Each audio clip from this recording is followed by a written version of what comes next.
नसीब का लिखा कभी नहीं मिटता। 15वीं सदी की यह कहानी है। किसी एक गांव में बहुत ज्ञानी पंडित रहा करता था। पंडित आजू बाजू के सारे ही गांवों में बहुत प्रख्यात था और इसी वजह से धनवान भी। पंडित का परिवार ज्यादा बड़ा नहीं था। पंडित अपनी पत्नी के साथ अपने बहुत बड़े घर में अकेला रहता था, क्योंकि पंडित का कोई बेटा था नहीं और एक बेटी थी जिसका विवाह पास के गांव वाले एक श्रीमंत लड़के से हो चुका था। पंडित ने शादी से पहले अपने होने वाले दामाद की अच्छे से जांच पड़ताल की थी और अपनी बेटी का भविष्य भी ठीक से पढ़ा था। तब जाकर उसने बेटी की शादी की थी। लेकिन चंद सालों में ही पंडित का दामाद बुरी आदतों के चंगुल में फंस गया। जुआ और शराब की बुरी लत ने उन्हें सड़क पर लाकर रख दिया था। अपने बेटी की ऐसी दुर्दशा देखकर पंडित की पत्नी काफी दुखी होती थी और अक्सर पंडित को कहा करती थी, तुम जाकर उनकी मदद कर आओ। पंडित हमेशा अपनी बीवी को यह कहकर उनकी मदद करने के लिए मना कर देता था कि अभी कुछ समय तक उनका बुरा वक्त चलना है। हम चाहे कितनी भी कोशिश कर लें, जो उनके नसीब में नहीं है वह उन्हें नहीं मिल पाएगा। पंडित की ऐसी बातों से उसकी पत्नी काफी दुखी हो जाया करती थी और मन ही मन सोचती थी कि कैसा स्वार्थी पिता है, अपनी बेटी को इतने कष्टों में देखकर भी उसकी मदद करने के लिए मना करता है। आखिर भगवान ने जो इतना सारा धन धान्य दिया है उसका क्या करेंगे। हमें कोई और औलाद भी तो है नहीं जिसे ये ले देकर एक यह बेटी ही है, और उसके लिए भी कुछ नहीं करेंगे तो किसके लिए करेंगे। पंडित ऐसा नहीं सोचता था। ऐसा नहीं है कि पंडित अपनी पुत्री से प्रेम नहीं करता था, लेकिन उसने अपनी पुत्री की कुंडली इतने अच्छे से पढ़ी थी और वह यह पहले से ही जानता था कि वह चाहे किसी भी लड़के से शादी करती, लेकिन उसके जीवन में यह समय आने वाला ही था और बिना इसे भुगते उसको छुटकारा नहीं मिलने वाला था। एक दिन खाने पीने के लिए भी मोहताज हो चुके पंडित की बेटी और दामाद उसके घर पर आए। पंडित ने और उसकी बीवी ने दोनों को खूब आदर सत्कार किया और खूब अच्छा खाना खिलाया।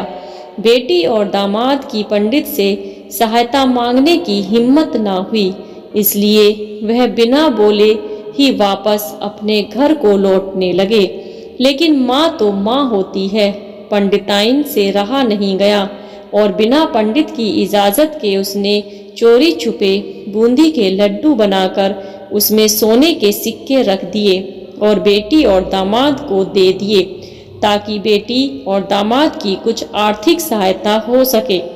पंडिताइन यह भी जान गई थी कि बेटी और दामाद शर्म के मारे उनसे मदद नहीं मांग रहे थे, इसलिए उसने बेटी और दामाद को भी लड्डुओं में छिपे सिक्कों के बारे में कुछ नहीं बताया।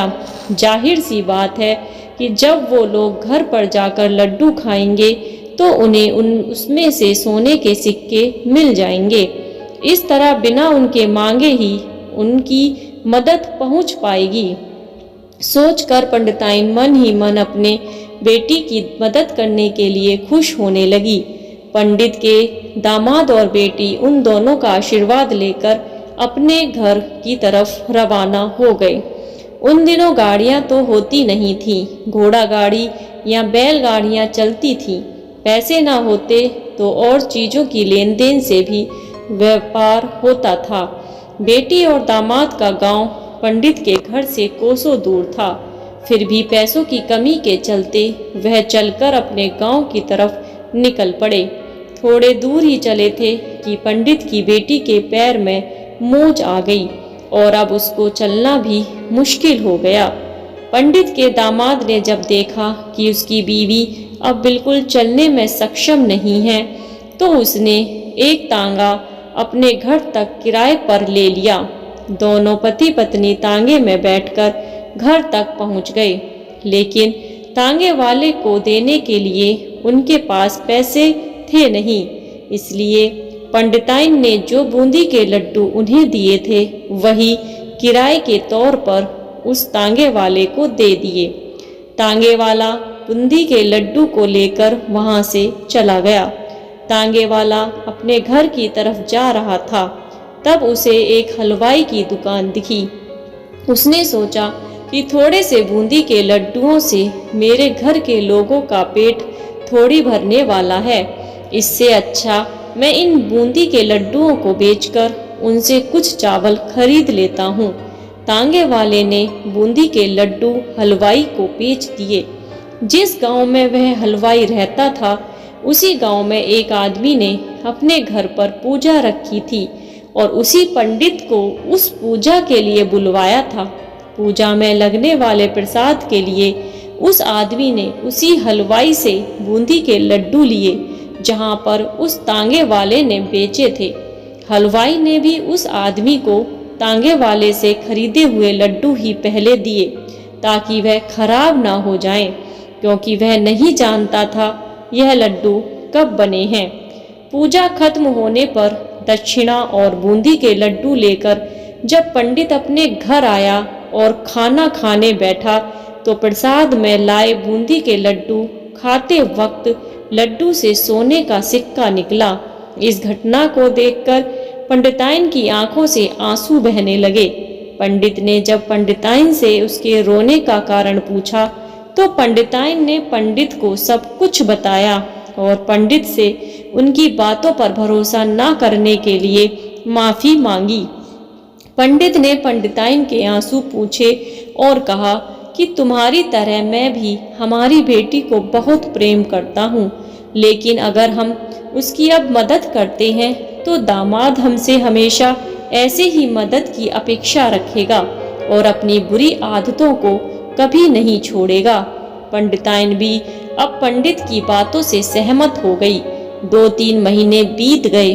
पंडित के दामाद और बेटी फिर से एक बार उसके घर आए और इस बार उनकी परिस्थिति पहले से बेहतर थी, क्योंकि पिछली बार खाली हाथ जाने के बाद दामाद ने नया काम शुरू किया था और अपनी सारी बुरी आदतें भी छोड़ दी थी।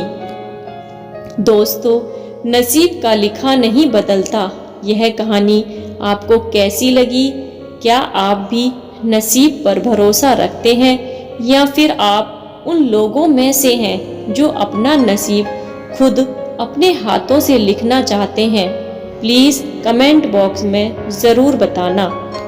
वीडियो को देखने के लिए बहुत बहुत धन्यवाद और आशा करती हूँ कि आपको वीडियो पसंद आई होगी। तो प्लीज़ कहानी को लाइक और चैनल को सब्सक्राइब ज़रूर करें। धन्यवाद।